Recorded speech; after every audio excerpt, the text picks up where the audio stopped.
Good evening, everyone, and welcome to the Center for International Governance Innovation. My name is Colleen Fitzpatrick. I'm the Community Relations and Events Manager here at CG. Before we get started this evening, I'd like to say a few words of thanks. First, I'd like to thank our public events sponsor, Wordsworth Books, for their ongoing support of the CG Lecture Series. Also, on this National Volunteer Week, I'd like to extend my sincere thanks on behalf of CG to all the wonderful event volunteers that you see monthly here at our public events. We are grateful for your continued support and the many ways that volunteers like you strengthen our programming and our community as a whole. Thank you for making a difference. Also, thanks to all of you for being here this evening, whether you are part of our live audience or joining us through our webcast. Following this evening's address, we welcome questions from both audiences at the microphones here in the auditorium or through the live chat function that you see on your screen. Please remember to state your name and to keep your questions brief. Here to discuss drone warfare tonight with Dirty Dancing, Drones and Death in the Borderlands, is Dr. Derek Gregory. I'm sure the title raises a few eyebrows. To make Dr. Gregory's introduction, I'd like to call upon Veronica Kitchen, Associate Professor of Political Science at both the University of Waterloo and here at the Balsillie School of International Affairs, whose current research focuses on interagency and cross-border cooperation in counterterrorism and the ethics of security. Veronica?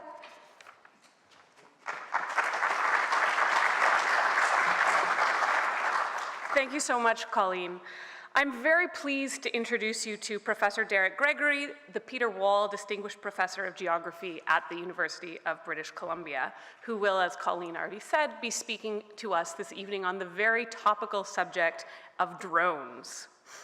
Derek Gregory is an award-winning political geography whose work centers on contemporary military violence. He's the author of The Colonial Present, Afghanistan, Palestine, Iraq, and he's just completed a major project on bombing from the First World War up to today's drone wars. He's currently researching the evacuation of combatant and civilian casualties from conflict zones and is working on 2 new books on war material and the Everywhere War.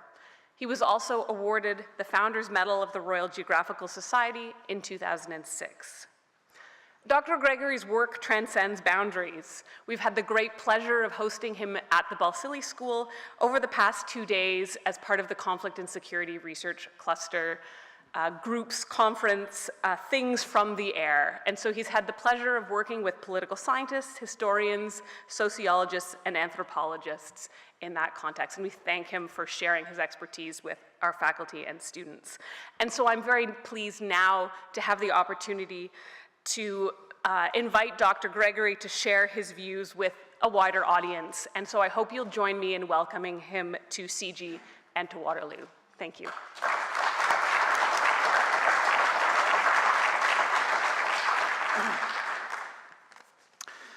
Thank you very much indeed, and good evening, everyone.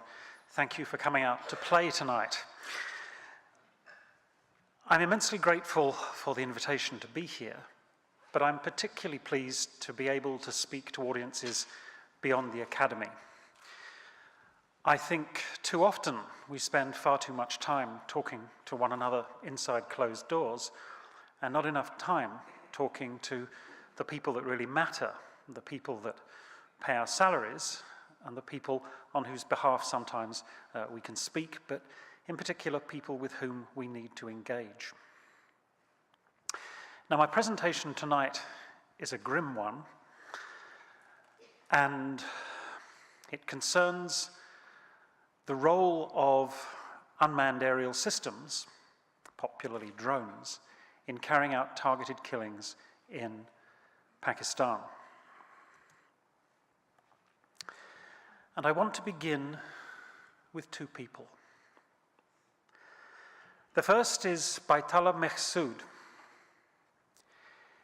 He was the self-proclaimed leader of Tehreek-e-Taliban, the Pakistan Taliban, widely believed by some commentators to be responsible for the assassination of Benazir Bhutto. On the evening of the 5th of August 2009, he was on the roof of his parents-in-law home. According to some reports, he was being treated for a kidney disease through an IV drip.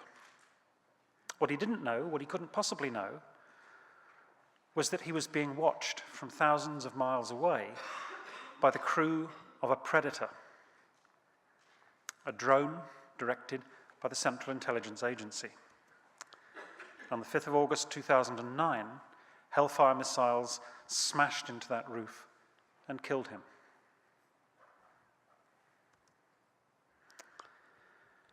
Fast forward to the 24th of October 2012, a day just before a religious holiday, this time not in South Waziristan, but in North Waziristan.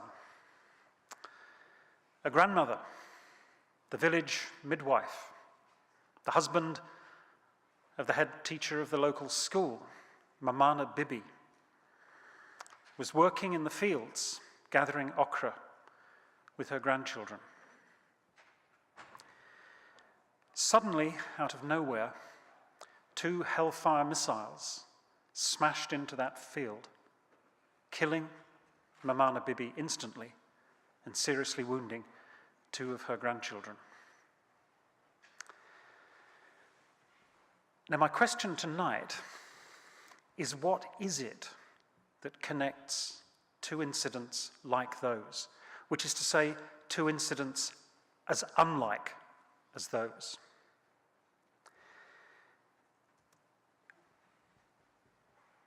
The simple and the least revealing answer is that both were victims of a program of targeted killing carried out by the CIA using drones. Now, this program, codenamed Sylvan Magnolia, started in Yemen on the 3rd of November 2002. It was originally directed at the assassination of so-called high-value targets. And the program was extended to Pakistan in June 2004. As it was extended to Pakistan, so the kill lists multiplied, extending beyond al-Qaeda to the Taliban and to others supposedly linked to the Taliban, for example, drug traffickers. The target lists have been extended beyond named individuals. One imagines that Baitullah Mehsud was a so-called personality strike. They were aiming for a particular person. But increasingly, those strikes have taken the form of signature strikes. That's to say, directed against those whose behavior was deemed from thousands and thousands of miles away to be suspicious. One imagines that was true of Mamana Bibi. And since the drone strikes intensified in 2009, it seems that the threshold of violence is steadily lowered. On some estimates, the CIA has killed 12 times more low-level fighters, so-called foot soldiers, than even mid, let alone high-level al-Qaeda or Taliban leaders. Now, before I proceed, I should make it clear that targeted killing doesn't just take place in Pakistan, or for that matter, in Yemen or Somalia, or other borderlands around the world. Targeted killing has become an established practice inside war zones. Afghanistan is no exception. What you see there are the minutes of a joint targeting working group. And if you look at the minutes carefully, you will see that in attendance were representatives of the US military and their allies, but also representatives of OGA, other government agencies, which means the CIA. So that in Afghanistan, as elsewhere, there was and remains a close and continuing cooperation between the military and the intelligence agencies. And the result of a meeting like that was to draw up what was called the Joint Prioritized Effects List. Now, of course, targeting has always involved drawing up lists of targets, but the targets here are not cities, they're not factories, they're not missile sites, they're people, named individuals on that list. And here is a storyboard produced by the US military, describing how one of those targeted killings was carried out in Afghanistan, on this occasion not using a drone, but a combat helicopter. So it's important to understand that targeted killing is by no means confined to strikes directed by the CIA, and it takes place inside as well as far beyond war zones. But it's those strikes beyond war zones which concern me tonight.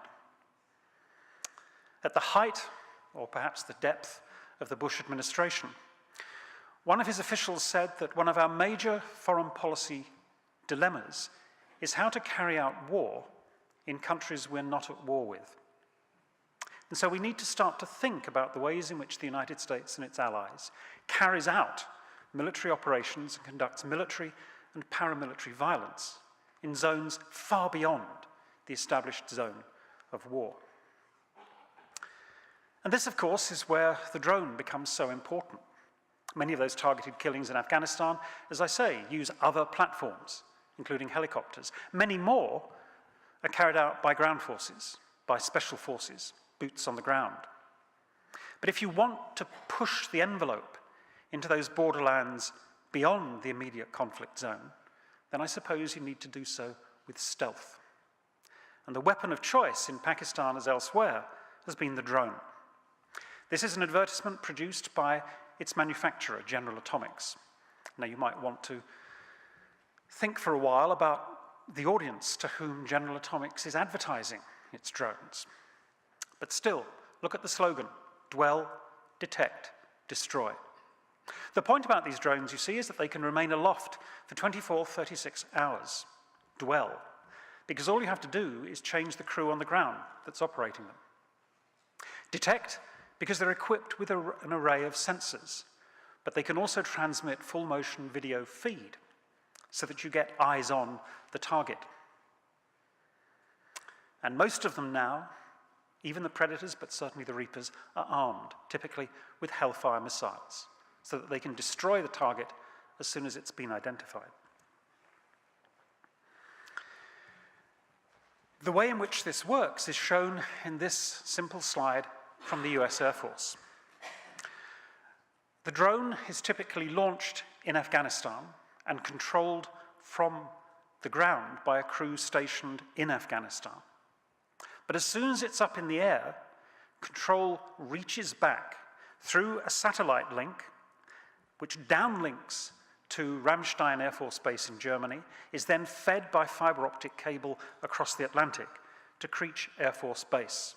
And it's that crew which will control the aircraft throughout its flight until control is handed back to the forward deployed crew in Afghanistan, who will deal with the landing.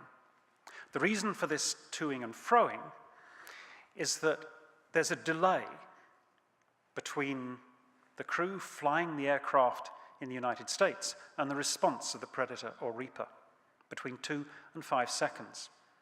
And that delay is too great to make takeoff and landing safe. But once it's up in the air, control moves back to the United States.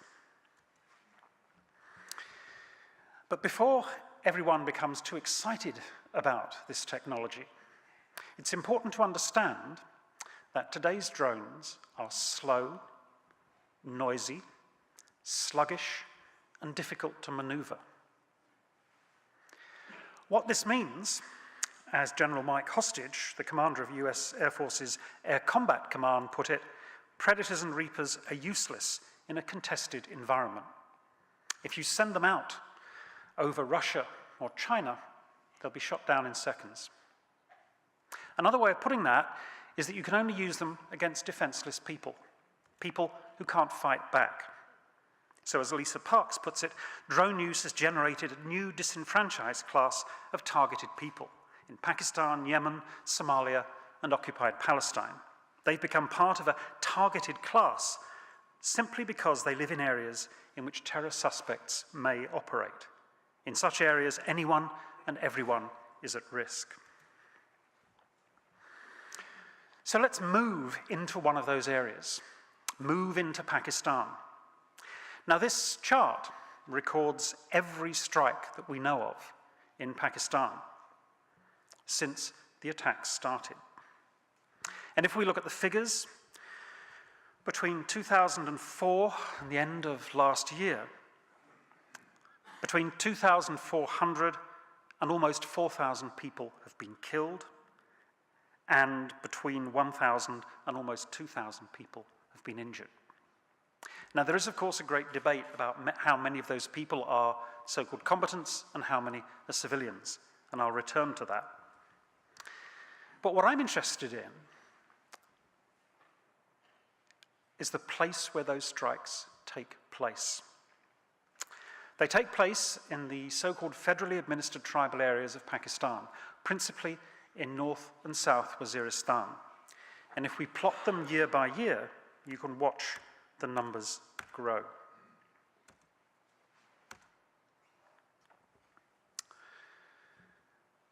All of that under the umbrella of a program of targeted killing. But once you start to put those strikes on the map, a different way of answering my original question comes into view. Remember I said, what is it that makes an attack on Baitullah Mehsud and an attack on Mamana Bibi possible? What is it that connects incidents like those, or more accurately, incidents as unlike as those? And for me, the answer is not simply about a program of targeted killing. It's about the kind of space the federally administered tribal areas have been turned into. Because for those attacks to be possible, a great deal of work has to be done to turn the federally administered tribal areas of Pakistan into a very special kind of space, or more accurately, two kinds of space. And the first one I want to talk about is called by philosophers a space of exception. Now, this is an argument developed by an Italian philosopher, Giorgio Agamben. It's a complicated argument, and it's one with which I have all sorts of difficulties. But its simplest version is that a space of exception is a space within which people are knowingly and deliberately exposed to death. Now, for Agamben, that typically happens when a state feels itself under threat, declares martial law, and suspends the law. And in so doing, particular groups of people are typically exposed to death. And he describes this space of exception as a zone of indistinction between inside and outside, a sort of grey zone, legal and illegal, in which the very concepts of subjective right and juridical protection no longer make any sense. But if we start to use these ideas to think about the federally administered tribal areas, then two things come into view. The first is that what takes place in the federally administered tribal areas doesn't involve a suspension of the law at all. What I'm interested in, as I will try to show you, is the violence that takes place within the law, drawing our attention all the time to what happens when you suspend the law makes us forget the way in which the law is almost always deeply involved in violence. You don't have to suspend the law for violence to be possible. And in fact, far from being lawless, as media reports repeatedly describe the federally administered tribal areas, there are good reasons to suppose that those districts are the most regulated of all spaces in Pakistan. The second change I want to make is that for Agamben, the space of exception is a response to an event. But the regulations that apply to the federally administered tribal areas emerge not so much from an event or a particular series of events, but from a margin. The fact that the federally administered tribal areas are repeatedly constructed as somehow apart from Pakistan proper. So let me take those two ideas about a space of exception in which people are knowingly and deliberately exposed to death, but in this case, not by suspending the law, but by the application of the violence which is inherent in the law, and moreover, of violence which is directed not as the result of a particular series of events or immediate threats to the state, but rather threats which issue from a space, from a margin. And explore what happens when we think about Pakistan's borderlands in that way. The tribal areas consist of 7 agencies originally created by the British, which had their own separate legal structure codified at the very beginning of the 20th century in the so-called Frontier Crimes Regulations. Those regulations were adopted by Pakistan on its independence in 1947. What they mean, essentially, is that no law passed by the National Assembly in Islamabad applies to the federally administered tribal areas unless the president says so. The president's rule over the federally administered tribal areas is virtually absolute. And crucially, carrying over from the colonial period, the Frontier Crimes Regulations provide for not simply martial law and the extraordinary authority of the military, but also for the collective punishment of whole tribes. And the exceptional status of the tribal regions has been confirmed by a whole series of subsequent regulations enacted as recently as 2011, 2012, and 2014. All of them providing for this system of truly exceptional legal, martial, violent control over those who live in the borderlands. As Amnesty International puts it, the hands of cruelty extend to the tribal areas, but the hands of justice cannot reach that far. Now, what does this have to do with killing in the federally administered tribal areas? Well, let me show you. What I've just described is in part a legal history, a history which reaches back to the colonial regime, to the British Raj and its policing of the northwest frontier. And that's when the airstrikes begin. Priya Satir reminds us that aerial counterinsurgency was invented on the northwest frontier and in Mesopotamia, modern-day Iraq. And as a cheap and expedient way of controlling the tribespeople beyond the settled areas, the British routinely deployed air power, bombing the tribal regions in the 1920s and the 1930s. And then, as now, people were critical, insisting that this was not simply barbaric, but counterproductive. Here's Colonel F.S. Keane writing in 1923, but he could have been writing in 2013. By driving the inhabitants of the bombarded areas from their homes in a state of exasperation, dispersing them among neighboring clans and tribes with hatred in their hearts at what they consider unfair methods of warfare, bring about the exact political results which it's so important in our own interests to avoid. That's to say, the permanent embitterment and alienation of the frontier tribes. Now, many more experienced voices than mine have drawn attention to the colonial origins of today's drone strikes. But what disappears from their view are 2 other sources of violence from the air. It's true that waging war in Waziristan has its origins in those colonial campaigns of the 20s and the 30s. But remember the Soviet occupation of Afghanistan. Remember the ways in which the CIA, in concert with Pakistan's Inter-Services Intelligence Agency, funded and fueled resistance groups, the Mujahideen, who sought sanctuary in Pakistan and who would routinely cross the border into Afghanistan to harass the Red Army, occupying their land. The Soviet response was to launch a series of attacks across the border from the air. In the early stages, the Pakistan Air Force rearmed by the United States, would intercept those aircraft and escort them out of Pakistan airspace. But as those attacks increased, and as the numbers killed soared in what the Washington Post called the Soviet Union's War of Terror, so increasingly the Pakistan Air Force engaged those incoming fighters in combat and shot down several of them.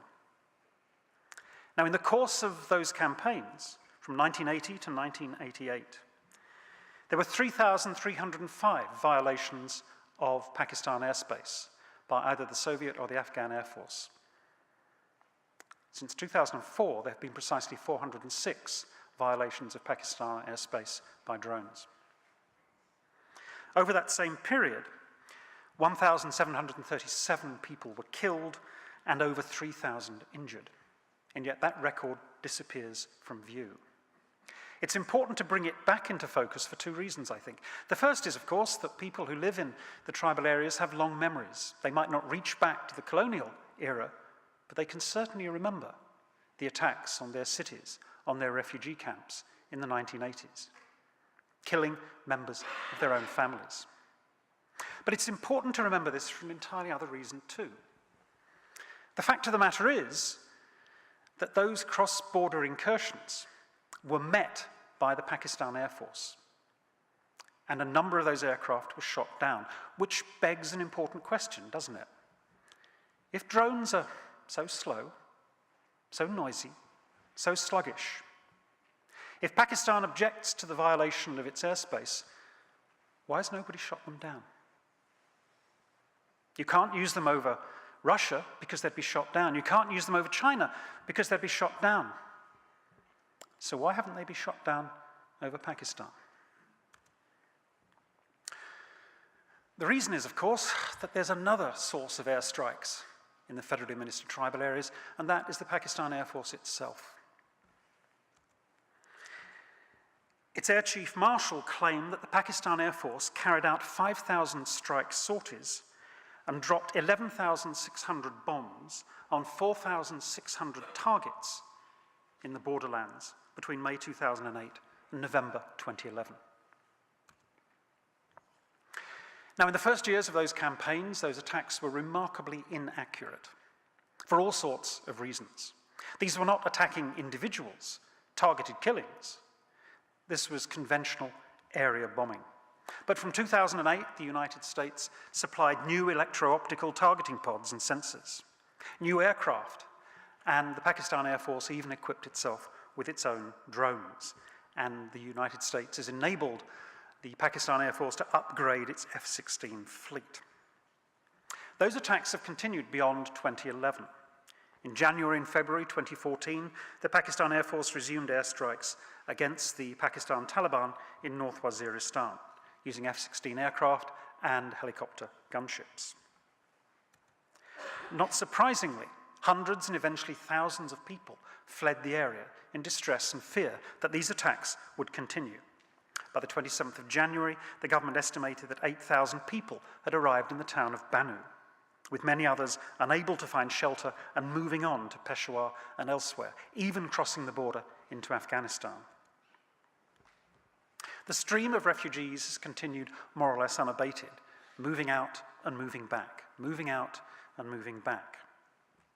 And we know that recent campaigns, again, have been undertaken in close concert with both US Central Command and the CIA. The directors of both involved in close consultations with the Pakistan military, including the Pakistan Air Force. Airstrikes resumed just before midnight on the 19th of February 2014, bombing 6 locations. Again, a ceasefire with the Taliban produced a pause in the bombing. But then, the Pakistan Taliban attacked Jinnah International Airport at Karachi on the 8th of June 2014. And the response of the Pakistan military was to launch Operation Zarb-e-Ab on the 18th of June. The drone strikes continued during this period, but they were clearly being coordinated with the offensive launched on the ground and from the air by the Pakistan Air Force. Thousands, and in fact eventually well over 1 million people were displaced from the federally administered tribal areas. This time not fleeing in fear, but in fact ordered out by the Pakistan military. And a series of campaigns has been waged on the ground and from the air, principally around Miram Shah and Mir Ali. This is Mir Ali, earlier this year. This, Miran Shah, earlier this year. And the devastation you see in front of you is not the product of CIA drone strikes, reprehensible though they are, please don't misunderstand me, but the product of assaults from the air and the ground by the Pakistan Air Force. And those who return to Waziristan, and the return has started at the end of last month, are being required to sign a social agreement. Among other things, those that sign this agreement before they're allowed back agree that they will not let any terrorists, internal or external, use the land of North Waziristan for terrorism. Now you might ask, as the people of Waziristan do, well, if they could have stood up to the Taliban or Al-Qaeda or the Haqqani network or any of the others, if they could have done that on their own, what was the need for the military offensive? The tribe will neither allow any enemy of Pakistan, terrorist, extremist, and criminals to build residences, centres, shelters, or home, nor will allow any such person to use their land for any ulterior motives. And if you fail to do so, here we're back to the frontier crimes regulations. The tribe is collectively and individually responsible. So you can see then all of the ways in which these borderlands are constructed as a space of exception by the application of legal means to expose those who live there to death, knowingly and deliberately. So how does the pattern of drone strikes directed by the CIA fit into this bleak scenario? Well, this example is, I think, revealing. On the 19th of November 2008, 5 missiles from a Predator drone were fired at a residential compound in Indi Khel, 22 miles outside that town of Bannu, to which all of those displaced persons were fleeing in 2011, 2012, 2013, 2014. 5 alleged foreign militants were killed and 4 civilians injured. Now, in the overall scheme of things, given the scale of death in previous drone attacks, this was pretty small beer. But yet the reaction in Pakistan was quite extraordinary. This is the diplomatic cable from the US Embassy in Islamabad on the 24th of November 2008. According to local press, the US strike in Bannu marked the first such attack in the settled areas of the northwest frontier province, outside of the tribal areas. This was the first strike within Pakistan proper, within what is considered mainland Pakistan. In other words, all the time those drone strikes were confined to the tribal areas, there was remarkably little protest. But as soon as they strayed beyond that space of exception, into Pakistan proper, into mainland Pakistan, that's when public opinion became inflamed and outraged. Now, I've described all of this taking place through legal means, though I haven't yet described the armature that the United States uses to somehow protect its mission. But one of the most common myths you will hear peddled is that the tribal areas are lawless. And this is a classical colonial imperial gesture. Precisely because they're lawless, order has to be brought to them from the outside by others, either by the British bombing, by the United States bombing, or by the Pakistan Air Force moving outside Pakistan proper and bombing. But in fact, these are far from lawless. They're governed by their own system of customary law, Pashtunwali, which is a remarkably effective means of maintaining order, but it's also a way of maintaining independence from state authority. So let's think about how this plays out. Let me take you to this small town of Datta Khel. On the 17th of March 2011, Under the system of Pashtun Valley, a council of elders was called, a jirga, to settle a dispute over a chromite mine. Now, we know from the extraordinary work of forensic architecture at Goldsmiths College, London, exactly what transpired.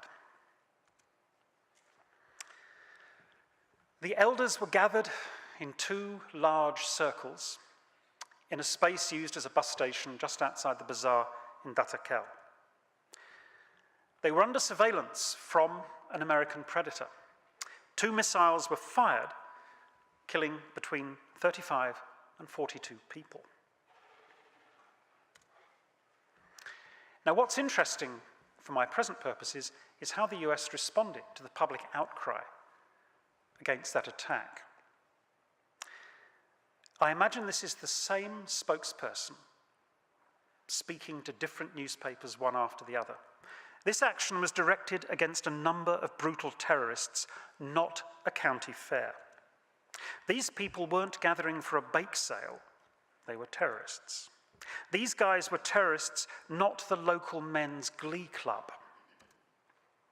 There's every indication this was a group of terrorists, not a charity car wash in the Pakistani hinterlands. Now, those descriptions are remarkable because with an increasing degree of offensiveness, what the spokesman is able to describe is what that gathering was not.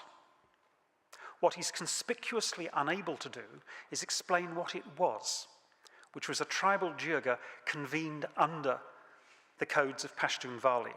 Because, of course, to do that would give the lie to the view that this was somehow a lawless zone.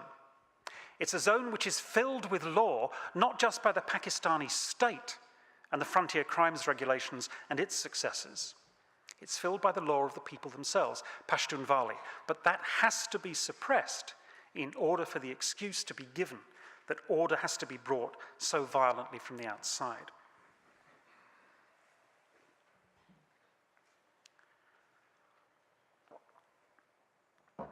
Now, implicit in everything I've been saying is what I now want to call the dance of the drones, which is to say a remarkable degree of coordination and ultimately collaboration between Washington and Islamabad over the fate of those people who inhabit this space of the exception. And we need to understand that because, as President Barack Obama said on the 18th of November 2012, there's no country on earth that would tolerate missiles raining down on its citizens from outside its borders. But of course, he wasn't talking about Pakistan. He was talking about Israel. And the fact is, as I've tried to explain, Pakistan has tolerated those drones raining down on the people of the federally administered tribal areas. After all, it would be easy to shoot them down. Now, what I'm going to say may surprise some of you who follow the role of the United Nations in these affairs, and in particular a report from Ben Emerson, the UN Special Rapporteur on Counter-Terrorism and Human Rights, who in March 2013 went to Islamabad and reported back to the UN that the government of Pakistan doesn't consent to the use of drones by the United States on its territory, so that any use of drones would be a violation of its sovereignty. He had been given assurances, he said, there was no tacit consent by Pakistan to the use of drones, and a thorough search of Pakistani government records had revealed no indication of such consent ever having been given. Well, seek and ye shall find. I said that the first targeted killing in Pakistan carried out by the United States took place in 2004. Its target was Nek Mohammed, described by the US as an al-Qaeda facilitator. In fact, as Mark Mazzetti shows, a brilliant investigative journalist, Mohammed was not a top operative of al-Qaeda at all, but a Pakistan ally of the Taliban who led a tribal rebellion and was marked by Pakistan as an enemy of the state. In a secret deal, the CIA had agreed to kill him in exchange for access to airspace it had long sought so it could use drones to hunt down its own enemies. You might not believe me, so let's turn to WikiLeaks and a whole series of cables from the US Embassy in Islamabad. They report that on the 22nd of January 2008, Pakistan's Chief of Army Staff asked Admiral Fallon, commander of US Central Command, to provide continuous Predator coverage of the conflict area. This time the imagery would be used by the Pakistan military. The request was denied, but notice who's talking. The commander of US Central Command with Pakistan's Chief of Army Staff. And it turns out, when you work your way through those diplomatic cables, that there was an agreement between the two that the locus of strikes would be North Waziristan and South Waziristan. So here's another cable from March 2008, when the chairman of the Joint Chiefs of Staff, Admiral Mullen, asked the same General Kayani for help in approving a third restricted operating zone for US aircraft over the federally administered tribal areas. In other words, they'd already approved two. They wanted a third. The details of this can be unraveled at great length. We know that the CIA sends a fax about once a month to Islamabad outlining the areas and targets so the airspace can be emptied and deconflicted. We know that Pakistan is given 30 minutes advance notice of drone strikes in South Waziristan, again, so it can deconflict the airspace. But what's interesting again is notice who's doing the talking. The chairman of the Joint Chiefs of Staff. And what's remarkable is that throughout this dance between Washington and Islamabad, look who's conducting it.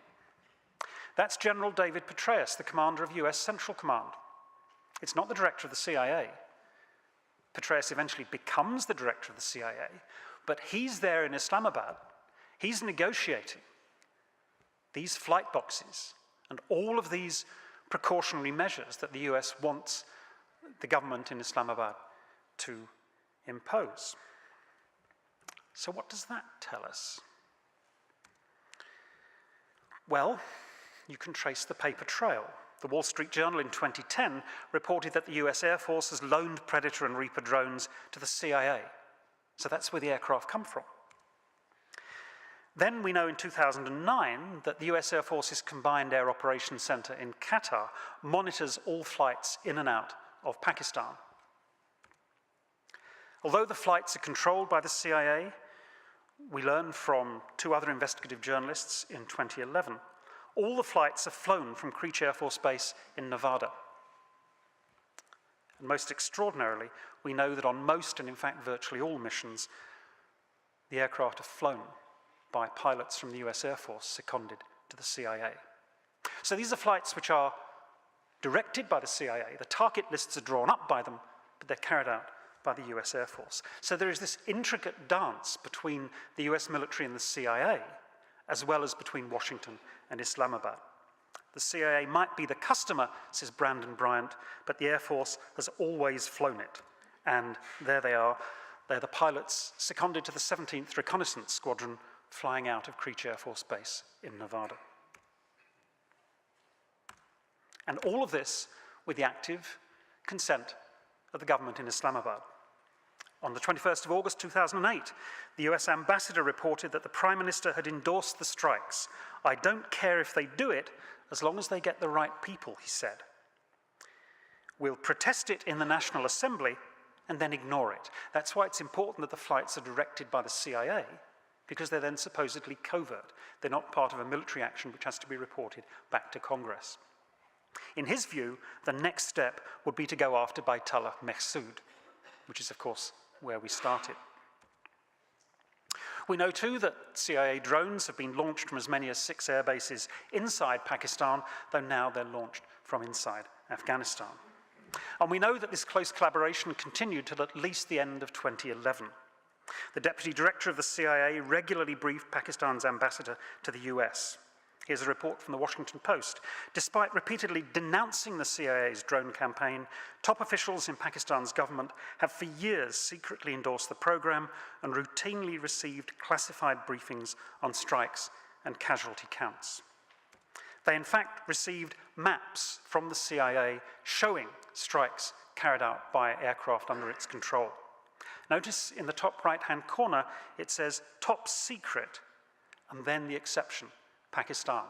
It can be released to the government of Pakistan. And this included before and after photographs showing the effect of the strike on compounds in the federally administered tribal areas. Now, this may have come juddering to a halt in June 2013, when Prime Minister Nawaz Sharif insisted that the policy of issuing public statements against drone attacks while secretly giving the go-ahead to the US to carry on with the strikes will not be allowed under our rule. But the clear implication, of course, is that it carried on and was allowed under the rule of previous governments. So I hope you begin to see why I describe this as a space of exception in which, using all kinds of legal means, people are knowingly and deliberately exposed to death, and that this involves the most intimate collaboration between the US military and the CIA, but also between Washington and Islamabad and its military and its intelligence agency. But there's another strange thing that has to be done to the federally administered tribal areas before these drone strikes can take place. They have to be turned into a particular version of territory, which my friend Stuart Eldon calls a political technology. For him, territory isn't simply a tract of land, but it's a political technology which captures bodies in space and claims power over those bodies. So if we look at these drone strikes now in more detail, there are certain features which begin to suggest what a strange political technology this is. Firstly, it appears to be an almost juridical process. Remember, I'm talking about the violence that's sanctioned inside the law. So the CIA draws up its lists at its counter-terrorism center in Langley. On the 11th of September 2011, that centre had 300 employees. It now has over 2,000, some say over 3,000. Virtually everyone you meet there is a targeter. Names are added to a target list, and CIA lawyers then scrutinise the dossier for each target. The dossier on each target is 2 to 5 pages.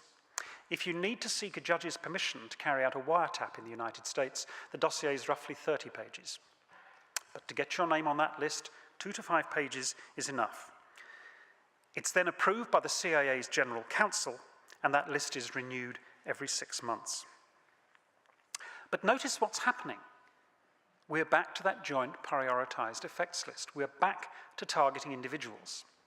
And the United States Air Force says that the remarkable thing about the drone, as opposed to a fighter bomber or a cruise missile, is that you can target individuals. The way they put it is you can put warheads on foreheads. But that becomes interesting, because according to Paul Kahn, a professor at the Yale Law School, the criminal is always an individual. The enemy is not. What he means by that is that during a war, inside a war zone in Afghanistan, as a member of the armed forces, you're entitled to kill the enemy, no matter who he or she is, no matter what they're doing. It can be the driver of an enemy's car, a cook. It can be people asleep in a barracks. It doesn't matter. You're entitled to kill them because collectively they are a member of your enemy. But if you're going after individuals, the implication there is that you're going after criminals. And the reason that that matters is that when you fight a war, you are limited by what's called international humanitarian law, the laws of war. That means you're not allowed to target civilians directly. You are able to kill them knowingly if the tragedy of their death is outweighed by precise and direct military advantage. But there are all kinds of limitations on what you can do. And the United States insists that this legal process that it carries out beyond the war zone in Afghanistan, in Pakistan, Yemen, Somalia, and elsewhere, follows international humanitarian law. But international humanitarian law is not about individuals. It's about enemies. It's about groups. And when you start to think about individuals, many critics insist that a completely different body of law is involved. It's international human rights law. And international human rights law means that, for example, if somebody is robbing a bank and the police turn up, they're not allowed to open fire unless their lives are in imminent danger because the robbers are armed and are aiming at them, and unless they give the criminals a chance to surrender. So the question for the critics in the case of the Borderlands becomes, where's the imminent danger? And where is the opportunity to surrender? Can you really surrender to a drone? But when we look at these individuals, something else is happening to this strange space. The scale of operation, the number of names on the list, has been likened by some to an almost industrial scale counterterrorism machine. But it's a very strange one, because it's a machine in which intelligence gathering has become global. Think of Edward Snowden's revelations about the scale of surveillance, phone calls, emails, hacking into accounts around the world, and yet the targets now are individual. Now, in previous conflicts, it's almost always been the other way round. Intelligence has been very often on the ground, painstaking, local, detailed, even as you're planning operations on a much larger scale against a collective enemy. But what Peter Shear suggests is that that's flipped, and intelligence is now being hoovered up on a global scale. Take the example of a missile strike in Mir Ali in October 2012, in which a motorbike was fired upon by a predator, 4 missiles killing the passengers on the motorbike. Now, we now know who died in that attack, a man called Hassan Gul, supposedly an associate of Osama bin Laden. How did they know where he was? They knew it because the NSA had hacked into email accounts, and they had tracked a series of emails between Hassan Gul and his wife, which identified a series of compounds, so-called safe houses, in which he may or may not have been staying. So after months of investigation and surveillance, they found the killer email from his wife, erasing any remaining doubt. The missile strike was launched, but as it turned out, even then they weren't sure. They still had to do on-the-ground checks to ensure that they'd picked up the right man. But they'd picked him up through programs like the NSA's Boundless Informant. This is a map which shows the global surveillance system put in place under just one of the NSA's programs.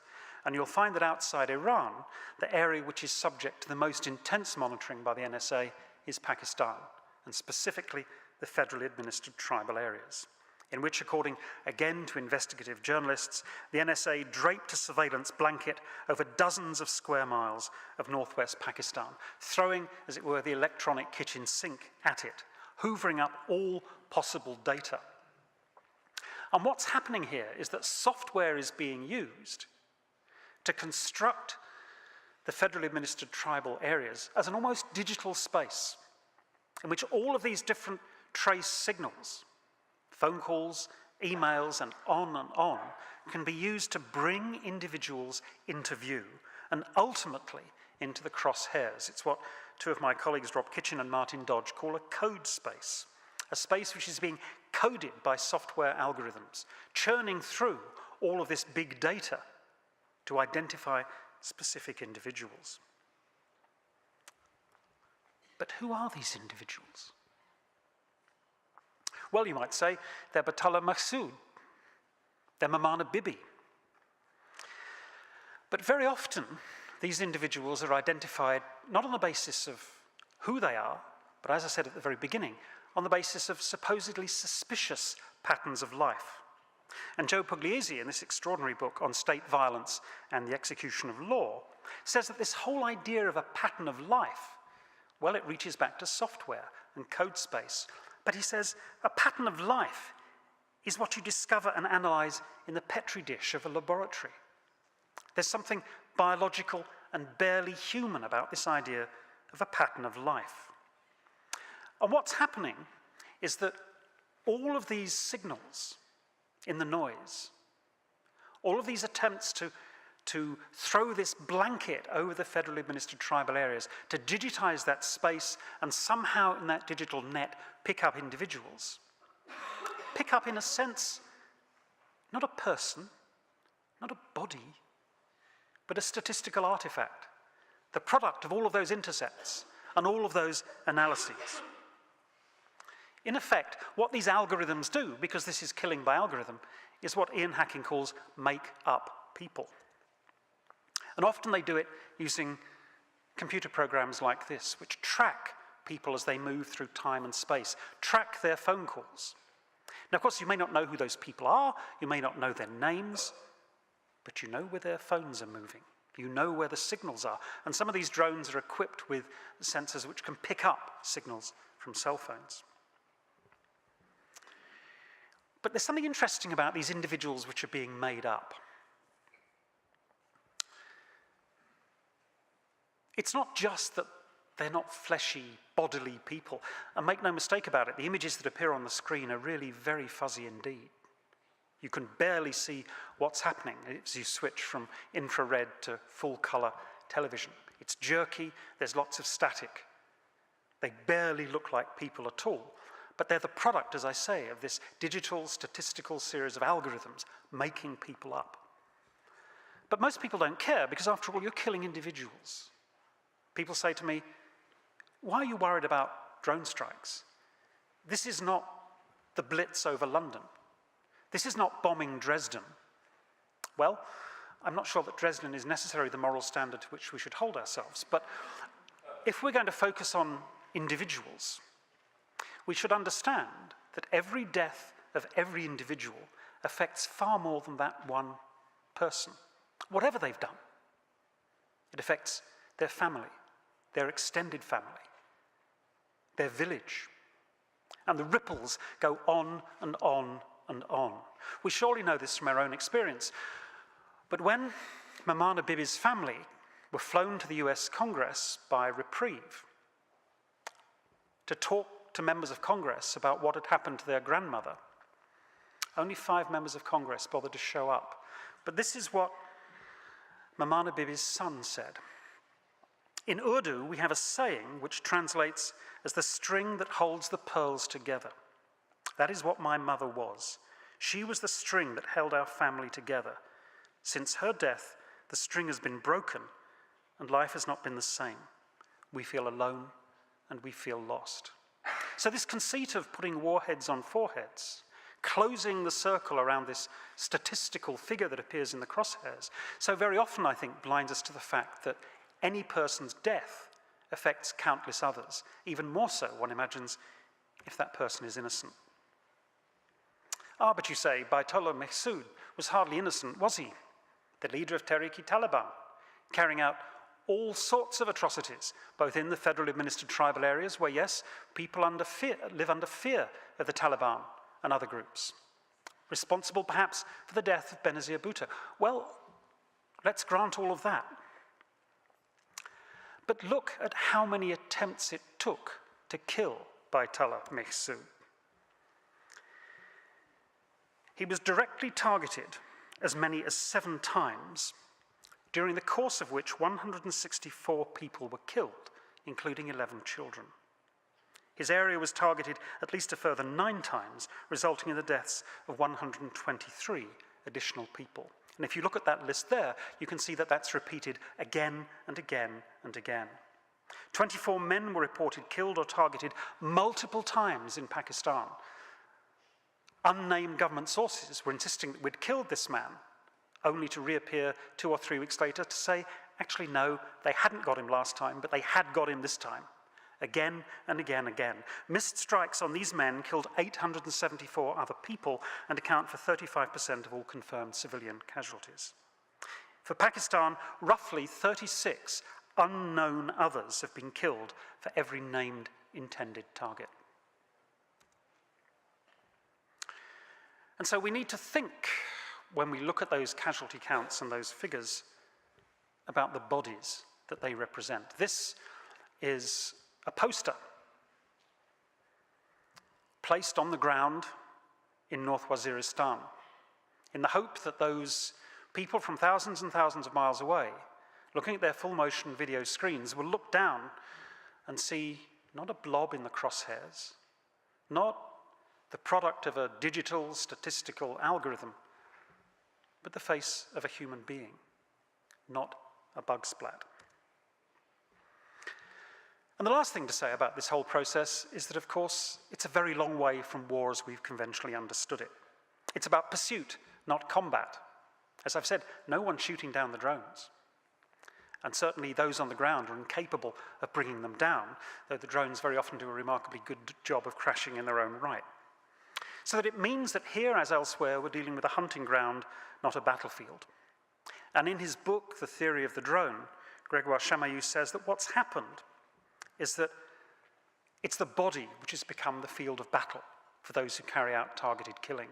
Not cities, not target boxes over the rainforest in Vietnam, but individual bodies.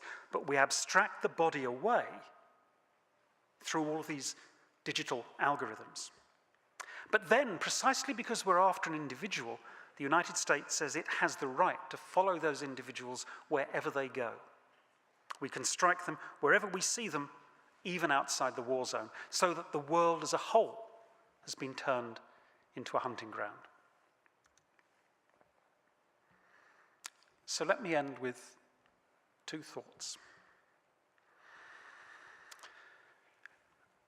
The first is that so much of the debate around drones seems to me to be misconceived, because so often it directs our attention to Washington, to demands that Washington spell out the rules that it follows when it carries out these targeted killings, as though if we knew the rules, if we were satisfied that they followed the law, whatever that law might be, everything would be all right.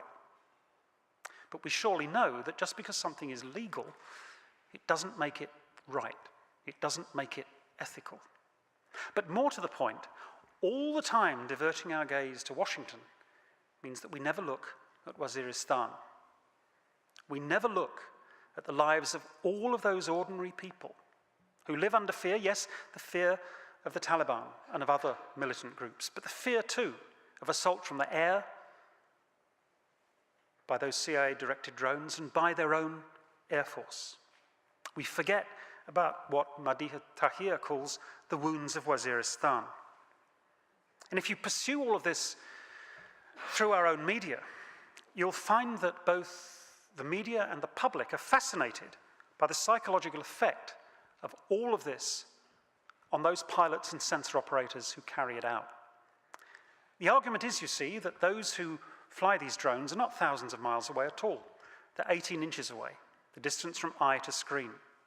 That unlike a bomber pilot in the Second World War, or the pilot of a B-52 over Vietnam, they actually see the people they kill. They see their faces, and they remain on station to carry out what's called a battle damage assessment, which typically involves an inventory of body parts. And so the argument is that they're traumatized by that they suffer PTSD, and I've no doubt that they do.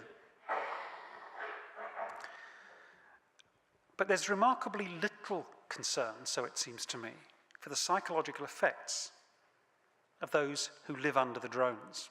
When people think about air raids, I suppose many people think of the Second World War, the air raid sirens, the searchlights sweeping the sky, the anti-aircraft batteries, the air raid shelters. But if you think like that, and if you console yourself with the fact that these strikes are always against individuals, not against areas of cities, remember that in Waziristan, there are no air raid warnings. There are no searchlights. There are no anti-aircraft batteries. There are no shelters. And at the end of the day, there are endless numbers of orphans, not just from the CIA-directed air war, but from the onslaught by the Pakistan army. In this strange space of exception, where people are knowingly and deliberately exposed to death, and where their lives become statistical artifacts. So you see, finally, my other point is that my objection to all of this is not that the killing takes place a world away. Because after all, if you think it's wrong to kill somebody from 7,500 miles away, perhaps you could tell me over what distance you think it is acceptable. My objection, really, is that rather than focus on the drone or on distance, what we need to do is look at the larger matrix of military violence in which the people who somehow live their lives in Waziristan have to endure and prevail. Thank you very much.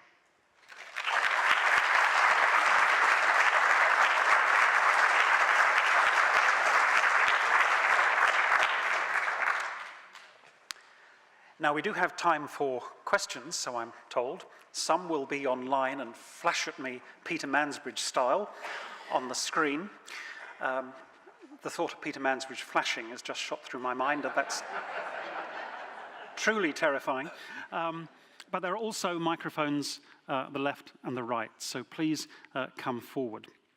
While you pluck up courage, I have a question here from John in Waterloo. Why isn't this story being reported by foreign media? Or is the drones our more humanitarian narrative simply drowning out the truth? That's a very good question, John. I think that much of what I've had to say has relied on the extraordinary work of investigative journalists. So the story is being reported, even in the mainstream US press. But you need to follow the thread. You need to join the dots. And for the most part, these stories don't seem to attract the attention of either politicians or the public. It doesn't attract the attention of the politicians because, after all, just 5 members of Congress turned up to hear the survivors of that drone attack that killed Mana Bibi. It doesn't much attract public attention either. But what we should understand is that this is by no means a one-sided narrative. There are powerful voices within the US military and even within the CIA which have suggested that targeted killing doesn't work. There's a long history of targeted killing carried out by the United States. It reaches right the way back to the Second World War with all of those plans to assassinate Adolf Hitler. And powerful voices were raised against that because they said, you know, if you kill Adolf Hitler, you create this cult. You magnify the problem and make it worse. But even more important, Adolf Hitler is our greatest asset because he consistently overrides plans drawn up by his generals who know what they're doing and imposes his own will, which turns out to be catastrophic. So let him carry on doing it. And the third reason it's counterproductive, so they argue, is that it implies that we can't win in a fair fight. That we can evade the way in which war has normally been fought, and so to speak, go through the back door, that it's unethical. And those arguments have continued right the way through. So, for example, in 2009, the CIA produced its own internal report on targeted killing, which said, well, you know, targeted killing works on centralized organizations, but it won't work on Al-Qaeda, and it won't work against the Taliban. So there are those voices in the media carrying out this reporting, and there are those voices inside the military and even inside the CIA who carry it out, who contest it. But I think the bottom line is that partly people are obsessed with the technology. There's a huge buzz about the drone. And of course, as drones have moved from the military to the realm of hobbyists, you can go to Radio Shack and buy these drones. And because there are endless ways in which drones can be used, yes, for good, for humanitarian purposes.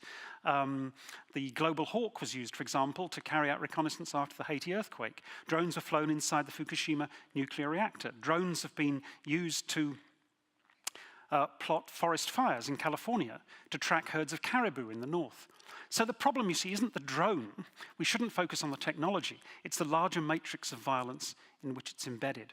But the second reason I think that people are not interested is, well, you look at local newspapers, even national newspapers, and look where international news appears. And there's a growing insularity. It seems to me that there's a global version of the selfie. People are more and more interested in their own self-obsessions in their own local lives than they are in the lives and deaths of countless thousands of people who happen to live somewhere else. And that's the real tragedy, I think. Are there more questions? Ah, a brave soul. Thank you. Hi, my name's Cheta Mainwaring. Thank you so much for such a wonderful lecture. I wondered if you'd just say more about the internal politics of Pakistan. I was fascinated by your WikiLeaks quote, I think it was, that talked about mainland Pakistan versus the tribal areas. And I just wondered if you'd speak a little more about those politics. Thank you. It will be a little more because I'm not an expert on Pakistan. This whole project has emerged out of work I've been doing on bombing from the air. But there are perhaps two things that need to be emphasized. The first is that very often press reports talk about the Taliban as though they're some kind of homogeneous group, and they're not. And there's a major difference between the Afghan Taliban and the Pakistan Taliban. Now, the Afghan Taliban move backwards and forwards across the border, leaving Afghanistan for shelter in the tribal areas during the winter and then returning in the fighting season. And the Afghan Taliban, in all sorts of ways, have been supported, as they were during the Soviet occupation of Afghanistan, by the Pakistan military and the Pakistan intelligence service. And they do so because they pose no real threat to the state of Pakistan. Quite the opposite. The intention, as I understand it, is that if the Taliban prevail in Afghanistan, if they form again the government in Kabul, that will be part of Pakistan's defense in depth against India. But there's another group, which was the loose coalition formed by Baitullah Mehsud, which is the Pakistan Taliban, who do directly threaten the state in Islamabad, and who carry out attacks not simply or even primarily in the tribal areas, but increasingly in so-called mainland Pakistan. The second thing I would say is that, of course, politics in Pakistan is remarkably complex and fissured. And it's a constantly changing kaleidoscopic world in which the military steps into view and then steps back into the shadows. But one of the effects of these drone strikes, so critics insist, is that in order to escape the strikes on individuals, many members of the Pakistan Taliban have fled the tribal areas and have actually dispersed into large cities, and like Karachi, like Lahore. And that in a sense, what the drone strikes have done is actually generalized the threat and the instability in Pakistan because it's spread far beyond the tribal areas into other parts of Pakistan.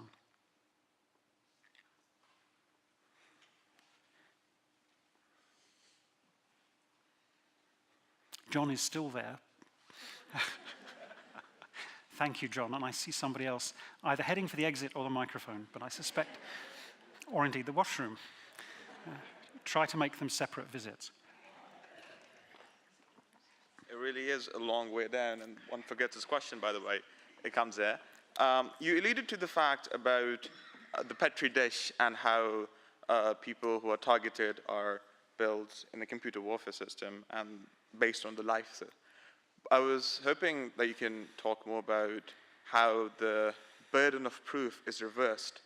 As I understand, whenever a drone strikes heads, everyone is presumed to be a terrorist or the enemy until proven innocent, which really is a reversal of the burden of proof, and how that affects the casualties and the collateral damage, as we label it. Thank you. Yes, that's a good question too. In a conventional war, in a conventional theatre of war, and we don't really have those anymore, it's very hard to think of a war taking place today which remotely resembles a conventional war, but in a conventional war, the obligation is on combatants to distinguish themselves from civilians, and they're required to do that by wearing a uniform and displaying their arms openly. Now, of course, that raises all kinds of interesting questions about camouflage, but the fact is that under the laws of war, the obligation is on the combatant to identify themselves as the enemy, as engaged in conflict. But once we move to so-called war among the people, and I think war has been fought among the people for at least 100 years. The First World War was a war fought among the people. whenever people think about the front lines, on the Western Front, for example, they focus on that narrow strip of land between the trenches, so-called no man's land. And they forget that 2 or 3 miles behind, there are farms. There are farmers working in the fields. There are villagers supplying the troops with food, with wine, right? And vulnerable to attack from the air, to gas attack. And then think in the First World War, that's when large-scale bombing from the air started. Both the Germans and the British were actively involved in extending the conflict far beyond the battle space. So war has always been fought amongst the people, but at least modern war. But it seems to me that once you move into what the US and the Canadian military call asymmetric war, I mean, why on earth, incidentally, would you want to fight a war that wasn't asymmetric? I mean, why would you conceivably want to go to war against somebody who was equally matched with you? I mean, you need to stack the odds, but anyway. And the implication is that asymmetric war is somehow unfair. But what it actually means technically is that you're fighting against an unarmed ragtag militia who don't have your drones, who don't have all your high-tech apparatus, and somehow that's unfair. Well, the unfairness resides in this, because, of course, the enemy there isn't wearing a uniform. And so the point of your question, I think, is that when people look at the video feeds from the drone, the question of who is a combatant and who is a civilian becomes a really difficult one. And the assumption again and again and again is that everything that you're seeing in the field of view is hostile. Now, that's particularly true in Afghanistan, because there, these drone pilots not only have a video feed, but they're listening on their headset and they're communicating directly with their troops on the ground. So not only do they say they're 18 inches from the battlefield, but they actually say they're there because they can hear those voices in their headphones. They want to come to the aid of their guys on the ground. So they interpret almost everything that happens in what to them is a hostile battle space as threatening. And so the impetus to release the missile, I think, is exaggerated by the technology itself. Now, in the case of Pakistan or Yemen or Somalia, well, for the most part, the US doesn't have troops on the ground. There have been special forces in Yemen and some, I think, in Somalia, very few in Pakistan. So it's different. But even there, clearly the obligation is being placed upon civilians to identify themselves as non-hostile. And that becomes very difficult in a world where, for example, every man carries a gun. So how can you tell who's going to fire it at you and who isn't? And in a world where a grandmother can go into a field with her 2 grandchildren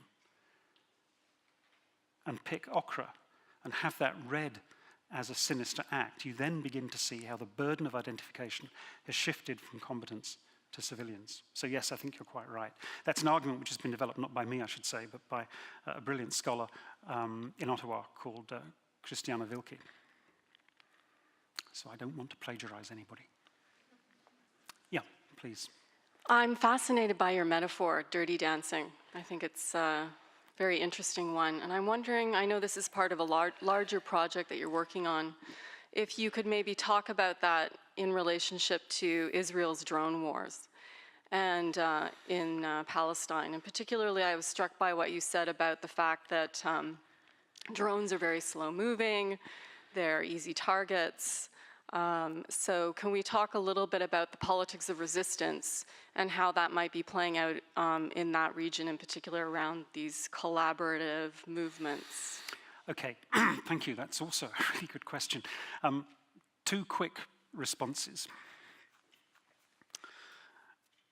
The first is that if we go right back to this idea of a space of exception, what Giorgio Agamben says is that those who inhabit the space of exception are treated as political objects, but not political subjects, so that they become the objects of violence, but their own subjectivity is stripped away from them, so that at the limit they become almost non-human, what he calls bare life. And the case that he uses to press that point home is in fact Auschwitz. And the number of people there who were described in German as Muselmänner, which actually translates as Muslims, but nonetheless Jews, who had given up all hope and lived in this almost zombie-like state between life and death. Now, I think that's deeply offensive and profoundly wrong. And it's important when we look at the space of exception to understand that people do have agency. It's limited in all kinds of ways, and I'm going to link this to a question on the screen in just a moment. But it's also important to understand that people in the federally administered tribal areas do not stand alone. So that there are all sorts of people arguing on their behalf. There are human rights organizations like Human Rights Watch. There are lawyers like the organization Reprieve in London, which is, there's the American Civil Liberties Union, all of which have pressed legal cases. There are organizations like Civic, Civilians in Conflict, which have done a great deal to bring humanitarian aid to the people in the federally administered tribal areas. So that's the first point I want to make, that those people who inhabit these spaces of exception are not without agency. They are not reduced to bare life. There's a question here, which I will come back to Israel and Palestine. But the question is, what is the best possible outcome for the Fatah? What needs to happen for this territory to become, quote, lawful? Well, the first thing, I think, is to remove the frontier crimes regulations, to actually integrate it fully inside Pakistan, and to restore full political and constitutional rights in the federally administered tribal areas. All the time that it becomes this space of exception, fundamental rights are being denied to the people that live there.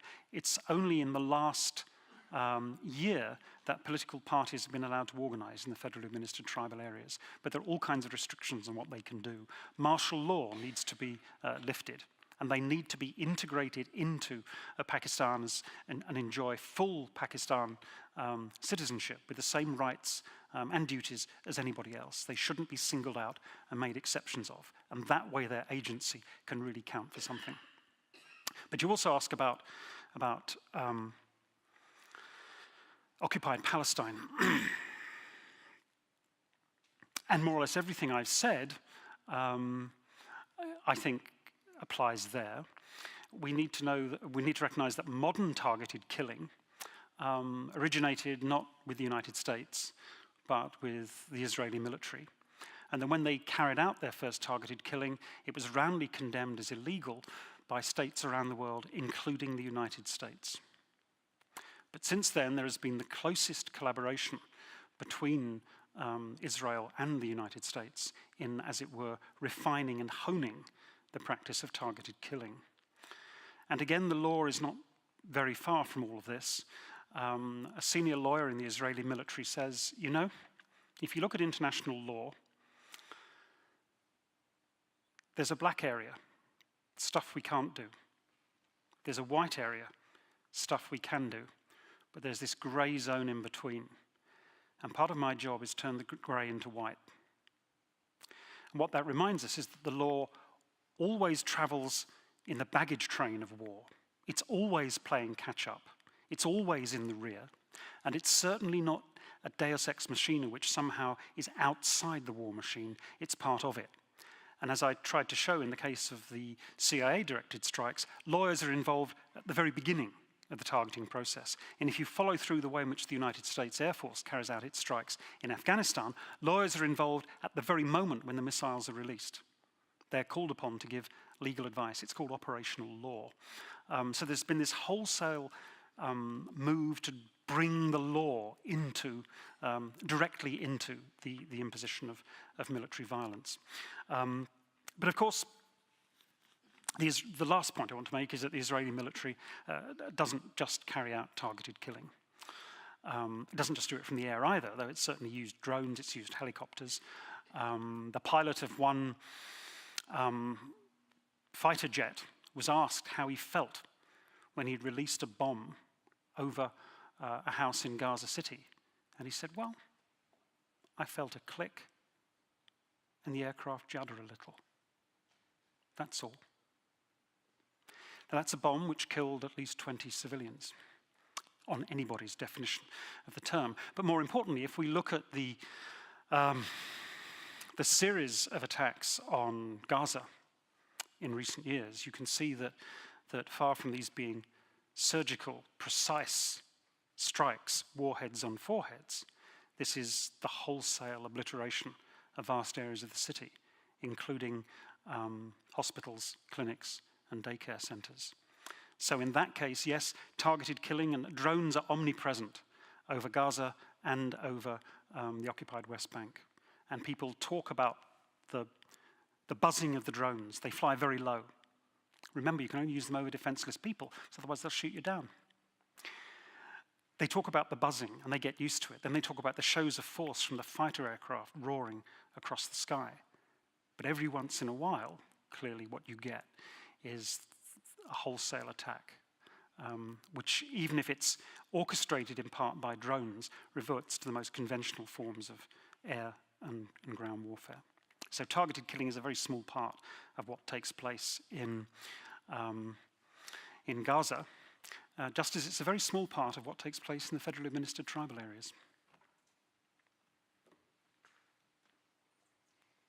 Please, yeah. Hi, Derek. Hi. My name's Neil Ballin. I just, maybe two sort of related questions, if you'll entertain them. Mm-hmm. You're kind of alluding in many ways to this normalization of a state of exception. And the globalization scholar Saskia Sassen has written about data over here and drones over there. So I'm curious to hear about how you maybe connect, how we're sort of informationalized and, datified here, and how that creates this noise. And then the second thing is, I'm just curious to hear about your, I guess, predictions for, let's say, land-based forces in a military context. Like the last, 15 years have been an ongoing experimental laboratory for air power. But many of the same things you talk about are occurring on the ground: pattern of life, embedding legal teams with counterinsurgency teams, adaptive dispersed operations, et cetera. I just wonder how you see those things fitting together in this matrix of global military violence. Okay. The first question about big data. One of the consistent complaints that was levied after the initial invasion of Afghanistan, and most certainly after the occupation of Iraq, is that the CIA increasingly relied on intelligence from thousands and thousands of feet in the air, or data being hoovered up thousands and thousands of miles away. And that the results were not simply disappointing, but distracting. And that the CIA needed to go back to human intelligence on the ground. And in fact, in the federally administered tribal areas, increasingly, over the last 2 to 3 years, strikes have involved ground intelligence. Now, ground intelligence is every bit as difficult to evaluate, because we know that, for example, in the immediate aftermath of 9/11, many of those who were detained and sent to Guantanamo Bay were sent there on the basis of informants. Virtually none of them were caught in Afghanistan. Large numbers of them were apprehended in Pakistan. And when they got to Guantanamo, in the vast majority of cases, it became clear that they were there because somebody had been paid for the information or somebody was settling a score. So you're really caught between the devil and the deep blue sea, between big data and kind of remote intelligence and remote sensing, or ground intelligence where you rely on local informants rather than your own agents, whose probity is untested. But increasingly the CIA has worked with the ISI, the Pakistan Intelligence Service, to create networks of informants on the ground and to plant transmitters inside compounds to identify targets. Now, your second question about the future. I suppose if I could really answer that, I wouldn't be standing here. I think that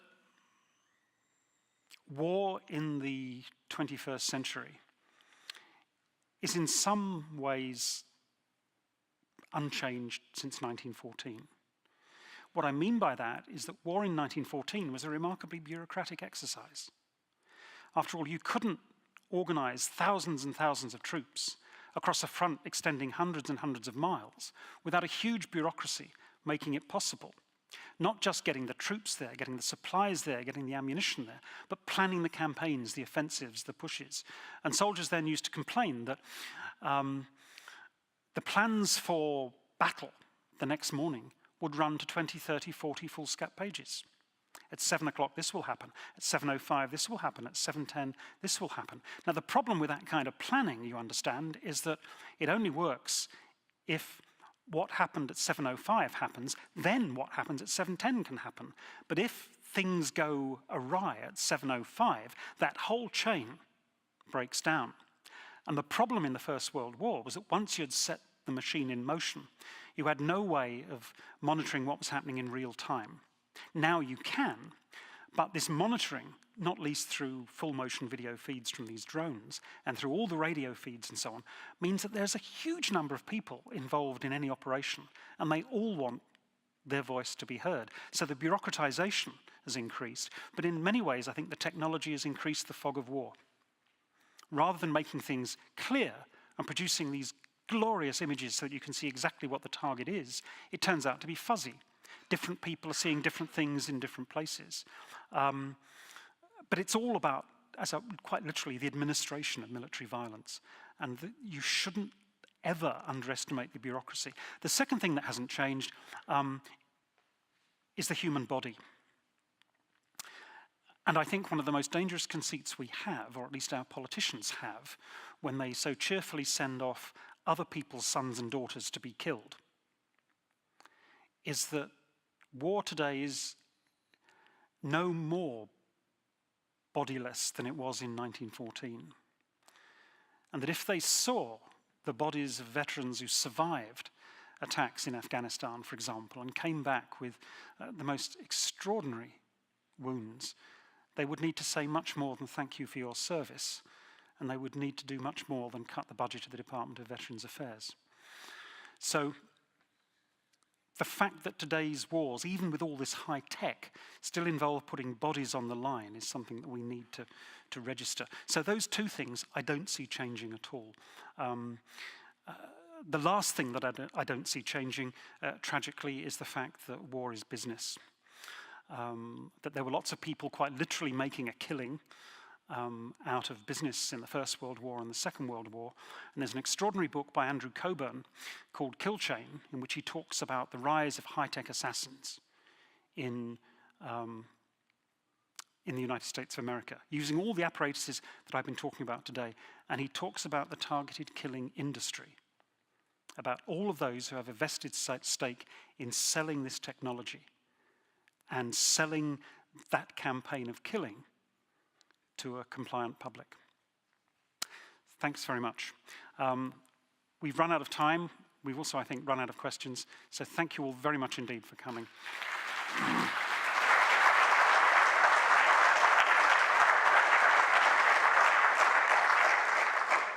Just a few comments before we adjourn. First of all, thank you very much, Dr. Gregory, for your lecture on logistics between predators and reapers, the deadly space of exception, and explaining the dance between Washington and Islamabad.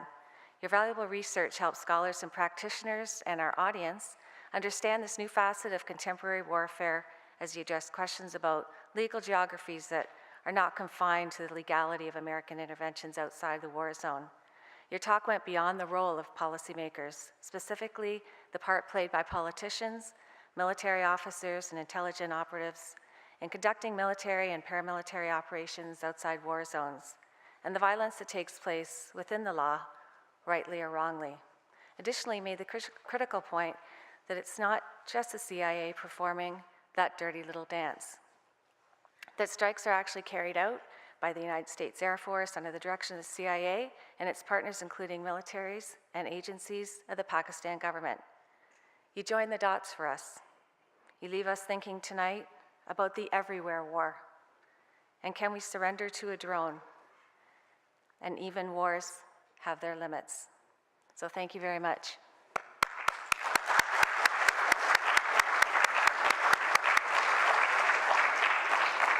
An edited video of this evening's live webcast will be posted on the CG website, and we'll also have a blog post about the event where you can add your own comments. In the coming weeks, we invite you to join us for other informative public lectures here in the CG auditorium. Our next signature lecture is on April the 29th, when we welcome digital expert and author Taylor Owen to the CG auditorium to discuss disruptive power, the crisis of the state in the digital age. In May, we are hosting 3 lectures. On May 6th, Chris Reagan, economist from McGill University and the head of Canada's Ecofiscal Commission, will give us a thought-provoking presentation on the latest report of Canada's Ecofiscal Commission, which was just released last week, called The Way Forward, a practical approach to reducing Canada's greenhouse gas emissions. This extensive report examines the opportunities for building on these provincial initiatives and serves as a starting point for a broader discussion on the policy details for implementation on a national level. On May 21st, Speaker Michael Bell from Carleton University will address liberal attitudes and Middle East realities, which will include an assessment of authoritarianism, ideology, and ethno-nationalism. Then finally, on May the 27th, we'll hear from John Fullerton, the founder and president of the Capital Institute from Greenwich, Connecticut, for his talk about the regenerative economy and the shift to a new form of capitalism, the regenerative capitalism that operates from a deeper mission than mere financial profitability, and the goal of promoting the long-term health and well-being of our human communities and the planet. Be sure to register online for the CG Events newsletter to receive information on all of our upcoming events. Again, thank you for your attention this evening, for your interest, and have a safe journey home. Thank you.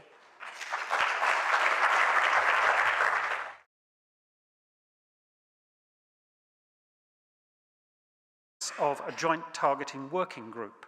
And if you look at the minutes carefully, you will see that in attendance were representatives of the US military and their allies, but also representatives of OGA, other government agencies, which means the CIA. So that in Afghanistan, as elsewhere, there was and remains a close and continuing cooperation between the military and the intelligence agencies. And the result of a meeting like that was to draw up what was called the Joint Prioritized Effects List. Now, of course, targeting has always involved drawing up lists of targets, but the targets here are not cities, they're not factories, they're not missile sites, they're people, named individuals on that list. And here is a storyboard produced by the US military, describing how one of those targeted killings was carried out in Afghanistan, on this occasion not using a drone, but a combat helicopter. So it's important to understand that targeted killing is by no means confined to strikes directed by the CIA, and it takes place inside as well as far beyond war zones. But it's those strikes beyond war zones which concern me tonight. At the height, or perhaps the depth, of the Bush administration, one of his officials said that one of our major foreign policy dilemmas is how to carry out war in countries we're not at war with. And so we need to start to think about the ways in which the United States and its allies carries out military operations and conducts military and paramilitary violence in zones far beyond the established zone of war. And this, of course, is where the drone becomes so important. Many of those targeted killings in Afghanistan, as I say, use other platforms, including helicopters. Many more are carried out by ground forces, by special forces, boots on the ground. But if you want to push the envelope into those borderlands beyond the immediate conflict zone, then I suppose you need to do so with stealth. And the weapon of choice in Pakistan as elsewhere has been the drone. This is an advertisement produced by its manufacturer, General Atomics. Now, you might want to think for a while about the audience to whom General Atomics is advertising its drones. But still, look at the slogan, dwell, detect, destroy. The point about these drones, you see, is that they can remain aloft for 24, 36 hours. Dwell. Because all you have to do is change the crew on the ground that's operating them. Detect, because they're equipped with an array of sensors, but they can also transmit full-motion video feed so that you get a grandmother, the village midwife, the husband of the head teacher of the local school, Mamana Bibi, was working in the fields gathering okra with her grandchildren.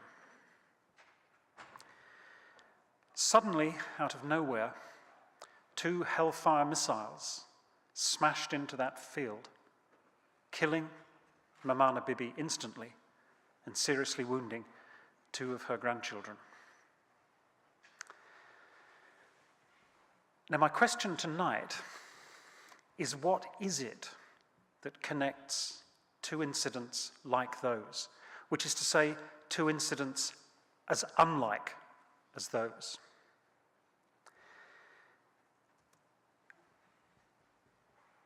The simple and the least revealing answer is that both were victims of a program of targeted killing carried out by the CIA using drones.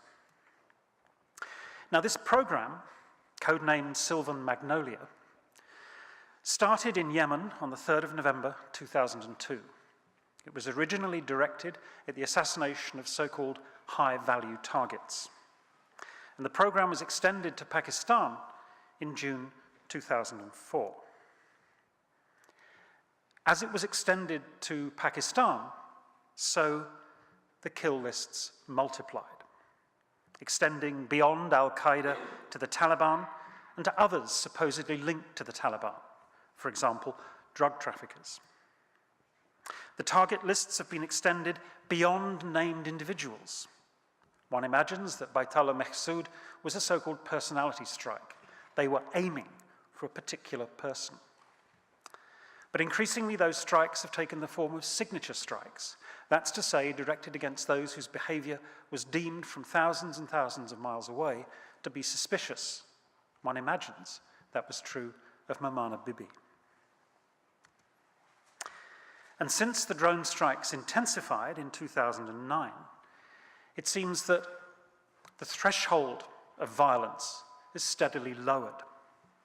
On some estimates, the CIA has killed 12 times more low-level fighters, so-called foot soldiers, than even mid, let alone high-level Al-Qaeda or Taliban leaders. Now, before I proceed, I should make it clear that targeted killing doesn't just take place in Pakistan, or for that matter, in Yemen or Somalia or other borderlands around the world. Targeted killing has become an established practice inside war zones. Afghanistan is no exception. What you see there are the minutes Of hosting him at the Balsillie School over the past 2 days as part of the Conflict and Security Research Cluster group's conference, Things from the Air. And so he's had the pleasure of working with political scientists, historians, sociologists, and anthropologists in that context. And we thank him for sharing his expertise with our faculty and students. And so I'm very pleased now to have the opportunity to invite Dr. Gregory to share his views with a wider audience. And so I hope you'll join me in welcoming him to CG and to Waterloo. Thank you.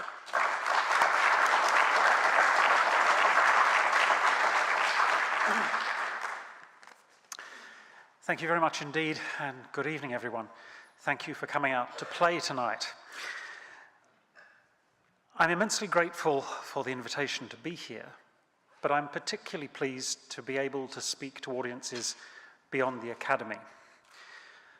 I think too often we spend far too much time talking to one another inside closed doors, and not enough time talking to the people that really matter, the people that pay our salaries, and the people on whose behalf sometimes we can speak, but in particular people with whom we need to engage. Now, my presentation tonight is a grim one, and it concerns the role of unmanned aerial systems, popularly drones, in carrying out targeted killings in Pakistan. And I want to begin with 2 people. The first is Baitullah Mehsud. He was the self-proclaimed leader of Tehrik-i-Taliban, the Pakistan Taliban, widely believed by some commentators to be responsible for the assassination of Benazir Bhutto. On the evening of the 5th of August 2009, he was on the roof of his parents-in-law home. According to some reports, he was being treated for a kidney disease through an IV drip. What he didn't know, what he couldn't possibly know, was that he was being watched from thousands of miles away by the crew of a Predator, a drone directed by the Central Intelligence Agency. On the 5th of August 2009, Hellfire missiles smashed into that roof and killed him.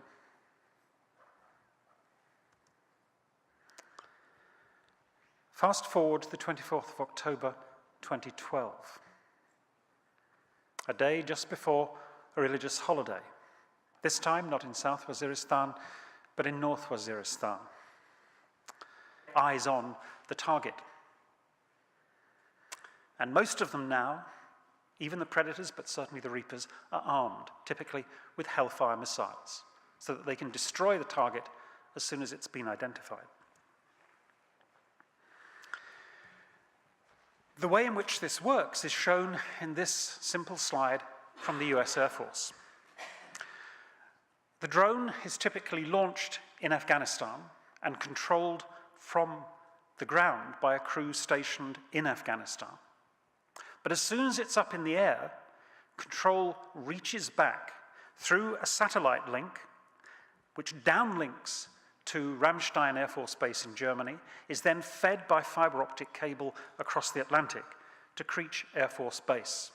And it's that crew which will control the aircraft throughout its flight until control is handed back to the forward deployed crew in Afghanistan, who will deal with the landing. The reason for this toing and froing is that there's a delay between the crew flying the aircraft in the United States and the response of the Predator or Reaper, between 2 and 5 seconds. And that delay is too great to make takeoff and landing safe. But once it's up in the air, control moves back to the United States. But before everyone becomes too excited about this technology, it's important to understand that today's drones are slow, noisy, sluggish, and difficult to maneuver. What this means, as General Mike Hostage, the commander of US Air Force's Air Combat Command, put it, Predators and Reapers are useless in a contested environment. If you send them out over Russia or China, they'll be shot down in seconds. Another way of putting that is that you can only use them against defenseless people, people who can't fight back. So as Lisa Parks puts it, drone use has generated a new disenfranchised class of targeted people in Pakistan, Yemen, Somalia, and occupied Palestine. They've become part of a targeted class simply because they live in areas in which terror suspects may operate. In such areas, anyone and everyone is at risk. So let's move into one of those areas, move into Pakistan. Now this chart records every strike that we know of in Pakistan since the attacks started. And if we look at the figures, between 2004 and the end of last year, between 2,400 and almost 4,000.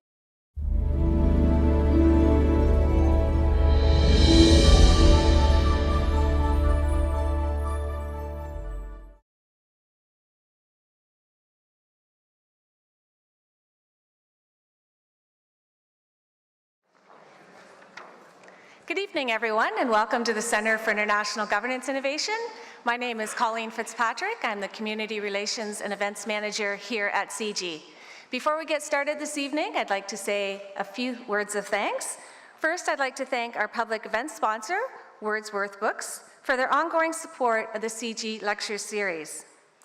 Also, on this National Volunteer Week, I'd like to extend my sincere thanks on behalf of CG to all the wonderful event volunteers that you see monthly here at our public events. We are grateful for your continued support and the many ways that volunteers like you strengthen our programming and our community as a whole. Thank you for making a difference. Also, thanks to all of you for being here this evening.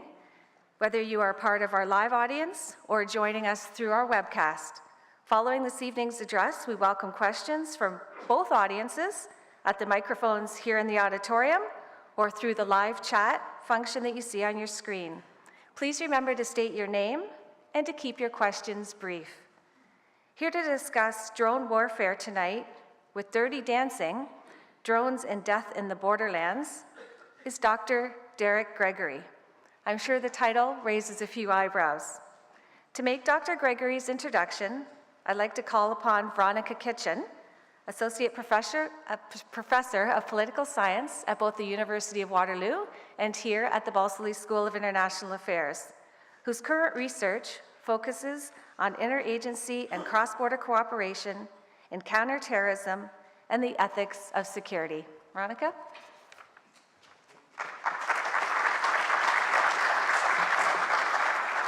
Thank you so much, Colleen. I'm very pleased to introduce you to Professor Derek Gregory, the Peter Wall Distinguished Professor of Geography at the University of British Columbia, who will, as Colleen already said, be speaking to us this evening on the very topical subject of drones. Derek Gregory is an award-winning political geography whose work centers on contemporary military violence.